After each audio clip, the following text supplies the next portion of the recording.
RD Congo, des colonnes de rebelles du M23 sont entrées dans Bukavu. Des habitants marchent à côté d'un véhicule transportant des combattants du M23 à Bukavu.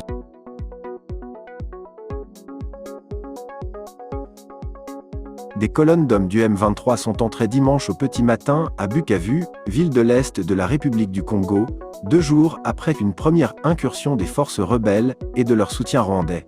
Il faut éviter à tout prix une escalade régionale, a alerté le secrétaire général de l'ONU, Antonio Guterres, lors du sommet de l'Union africaine.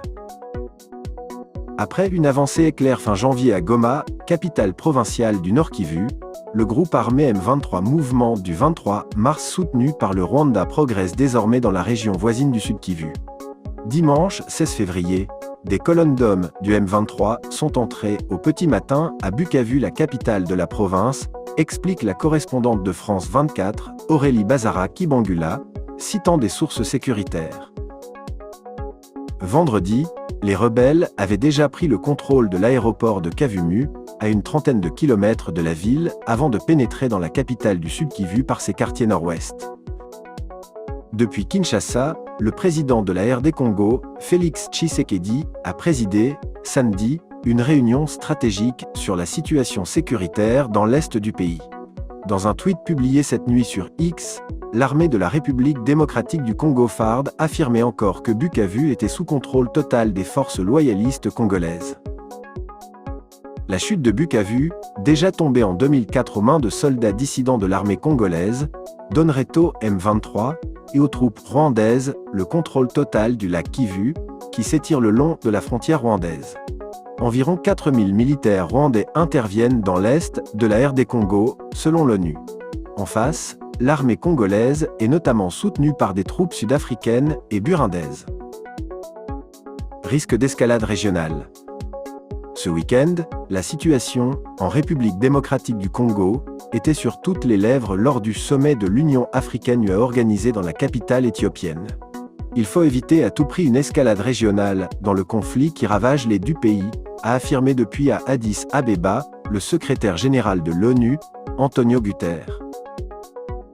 La souveraineté et l'intégrité territoriale de la RD Congo doivent être respectées, a exhorté le chef de l'ONU, lors de l'ouverture du sommet annuel de l'Union africaine (UA). S'il a pointé du doigt la responsabilité du M23, le secrétaire général de l'ONU n'a pas mentionné le Rwanda. Il a par ailleurs appelé au dialogue entre les parties belligérantes. Il n'y a pas de solution militaire. L'impasse doit cesser, le dialogue doit commencer, a-t-il dit. Le gouvernement congolais refuse de son côté tout dialogue avec le M23 qu'il qualifie de groupe terroriste à la solde du Rwanda. À lire à USSR Congo, Rwanda, quelles sont les raisons du blocage diplomatique? La violation en cours de l'intégrité territoriale de la RD Congo ne restera pas sans réponse, a affirmé, samedi, un porte-parole de l'UE pour les affaires étrangères, Anwar El Hanouni, tout en blâmant des forces du M23, soutenues par le Rwanda. L'UE examine en urgence toutes les options à sa disposition, a-t-il poursuivi.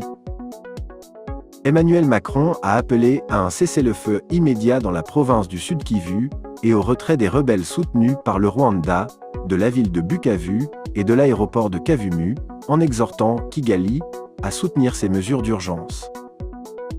Ce conflit fait planer le risque d'une guerre régionale, plusieurs des voisins de la RD Congo, immense pays de l'Afrique centrale, ayant une présence militaire sur le sol congolais. À lire à USSR Congo, Rwanda, 3 décennies de tensions et d'instabilité chronique dans le Nord Kivu. LUA impuissante. Depuis la récente intensification du conflit, et alors que Kinshasa réclame en vain des sanctions internationales contre Kigali, les appels de la communauté internationale à une désescalade et à un cessez-le-feu se sont multipliés, notamment de la part des dirigeants d'Afrique de l'Est. Mais ils sont restés lettre morte. Félix Tshisekedi était initialement annoncé présent au sommet de l'UA ce week-end, mais y a finalement renoncé. L'organisation a été critiquée dans certaines de ses positions, jugée trop timorée et favorable à Kigali.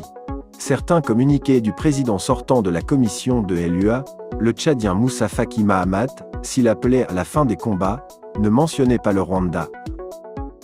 LUA n'a aucun pouvoir dans ce conflit et est spectatrice pointe du doigt auprès de l'AFP Thierry Vircoulon, de l'Institut français des relations internationales IFRI.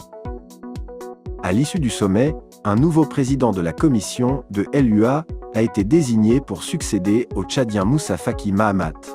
Le ministre des Affaires étrangères djiboutien Mahmoud Ali Youssouf, qui concourait face au vétéran de l'opposition kenyane Raila Odinga et à l'ancien ministre des Affaires étrangères malgache Richard Randriamandrato. Outre le conflit en RD Congo, les chefs d'État ont abordé la question des réparations des crimes de la colonisation, thème de ce 38e sommet. Les dirigeants du continent divergent sur les montants et formes de ces réparations financières.